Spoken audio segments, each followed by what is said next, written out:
E aí hoje você vê aí o gestor de investimentos, no seu caso, principalmente, como um goleiro que não pode tomar frango e o pessoal já condena, ou tem uma outra posição aí que você acha que o gestor de investimentos se enquadra? Porque é dureza mesmo, né, rapaz? Igual você falou, toma, o cara brilhou em toda a Copa, toma um frango, acabou a carreira do cara. Eu acho que se você for só goleiro, você vai trabalhar com renda fixa. E tenho conhecido ótimos gestores de renda fixa, tá? Mas o negócio de renda fixa é você não tomar gol, fazer com pouco risco. Eu acho que a salvação é pelo risco, porque normalmente você nunca fica satisfeito com uma performance sem risco. Então, essa frase da Clarice Lispector, então, licença poética, a salvação da vida é você tomar algum tipo de risco, senão você não tem satisfação. Então, você tem que ter isso, tá? Então, 2. Só que, assim como no futebol moderno, não existe mais aquele atacante que chega lá e resolve. Então, se você acha que você vai ser o Ronaldinho, que virou Ronaldão, né? O Ronaldo, que depois virou o gordo, né?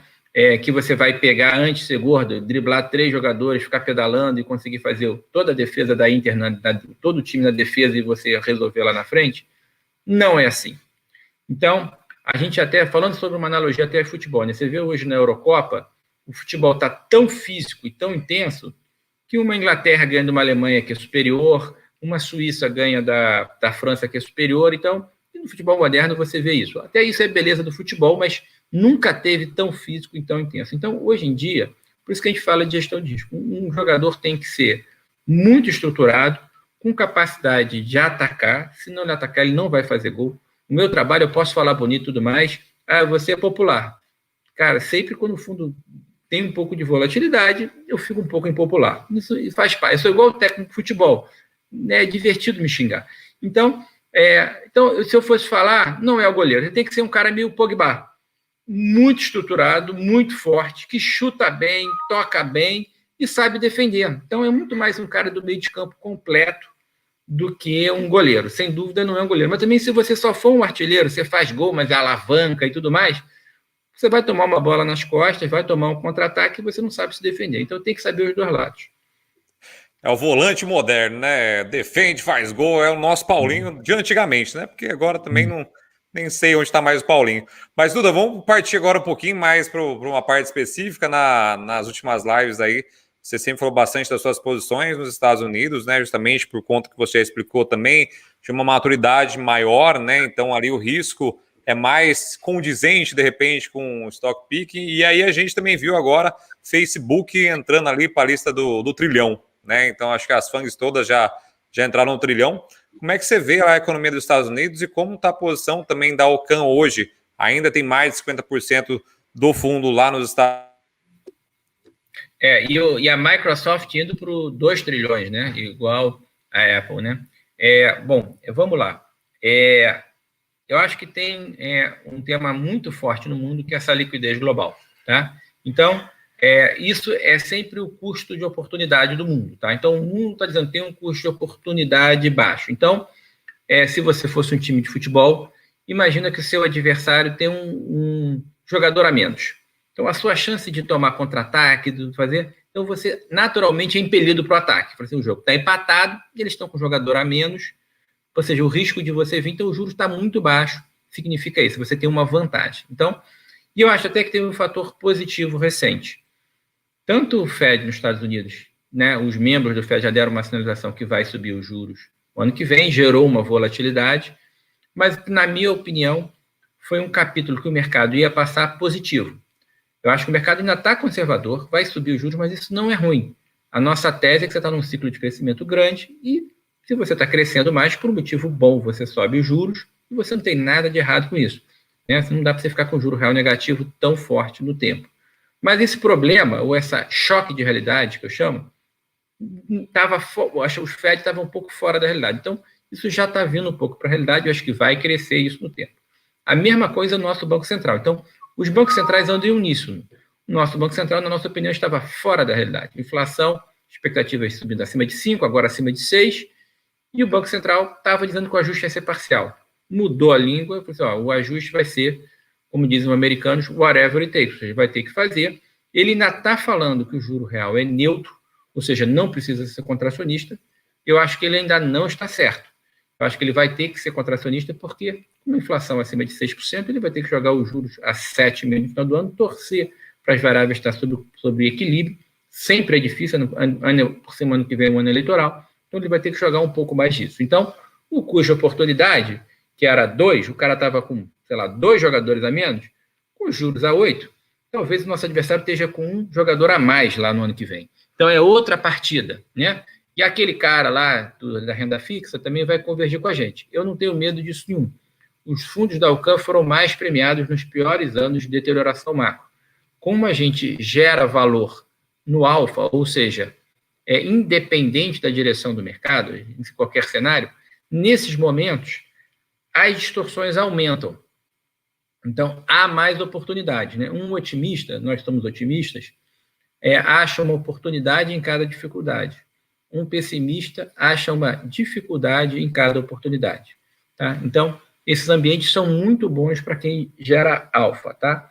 Então, como é que é o cenário? Lá a gente continua achando que os juros vão subir no mundo, então a gente está tomado em juros nos Estados Unidos, tomado em juros no Brasil e em algumas outras economias, mas eu diria que essas são duas principais.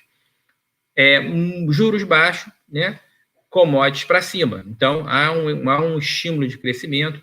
A China, inclusive, está comemorando 100 anos do comunismo, então eles querem dar boas notícias de crescimento para valorizar esse momento. Então, acho que e commodities é um ambiente físico, então o crescimento maior demanda por commodities maior. Câmbio.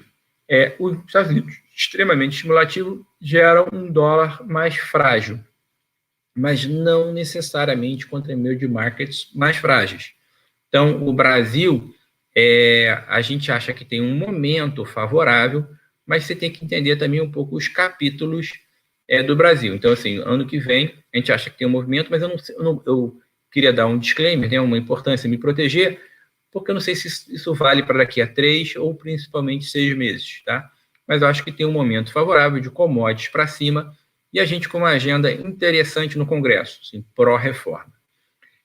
Então, lá fora comprado, e lá fora a gente está próximo de 50% como a gente estava investido. Isso também é dinâmico. Eu já fui para 50%, e teve boas oportunidades aqui no Brasil, eu expandi a carteira no Brasil, fui para 2/3, mas agora eu estou conseguindo expandir a carteira lá fora, que eu acho que tem um case de beta, ou seja, uma direção favorável do mercado e um case de alfa. No Brasil, eu faço isso com mais proteção, acho que o case é mais só de alfa, ou seja, só gerar um valor acima do mercado.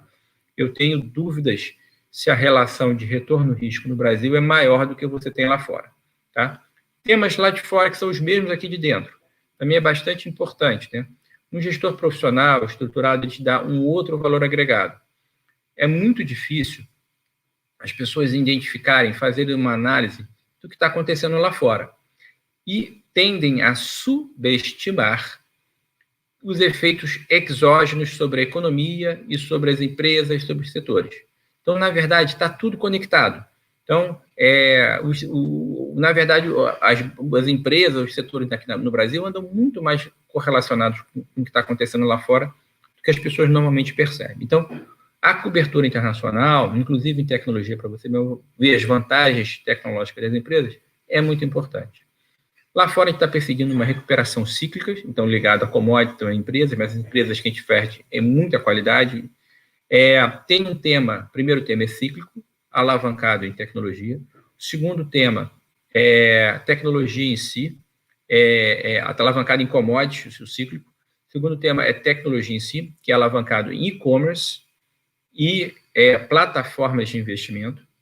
E o terceiro tema é saúde. Né? Isso também tem um pouco de ciclicalidade, mas a gente tem uma tese que está se confirmando que saúde, investimento público e privado é muito grande pós-pandemia. Então, a gente está vendo isso nos laboratórios, nos planos de saúde. Trazido para o Brasil, os mesmos temas. O Brasil tem empresas fantásticas de commodities. Aqui no Brasil, a gente gosta mais das empresas de mineração, pelo valuation, por exemplo, de uma Vale, que é um raro caso de empresa de valor com crescimento ao mesmo tempo. Ela é metade do múltiplo e o dobro do crescimento do que as empresas lá fora podem ter. Então, pode ter uma valorização muito grande. E um case só que o preço da commodity é um pouco alto. Então, a gente protege um pouco com o preço da commodity. O minério está muito alto. No caso do petróleo, a gente é o contrário. Algumas empresas já começam a ficar mais caras lá fora, mas o petróleo a gente não acha que vai valorizar. Então, a gente tem menos empresa e mais a commodity. Então, esse é um exemplo. Quando eu falo plataformas de investimento, quando tecnologia, indo para o tema de tecnologia, tem empresas fantásticas na América Latina, que a gente gosta, Mercado Livre, Magazine Luiza, e uma empresa que está mudando de patamar, você não pode dizer ainda que é a líder, que é a Via Varejo. Então, eu acho que também são bastante interessantes, né? E as plataformas são fantásticas, trabalho que a XP, hoje a gente prefere estar investido em BTG, mas que a XP, várias empresas fizeram, a gente prefere estar investido hoje em BTG, a gente pegou também o movimento em Banco Inter, que eu acho que é transformacional, eu acho que o Banco Pan está fazendo uma revolução também, olha o que é o C6 que saiu à venda essa semana, você vai vir a listagem do Nubank, então a gente está no início dos primórdios aí de eu acho que um ambiente de bancos assim extremamente transformacional, é muito interessante. E os planos de saúde têm várias empresas integradas aqui no Brasil, empresas excepcionais, a Redditor é excepcional, só que é mais premium, então a gente prefere talvez as mais integradas como a intermédia. Que aula, Duda, que demais ouvir isso de você, e principalmente esse combo de empresas aí, né, que são todas de fato muito boas e com bastante potencial.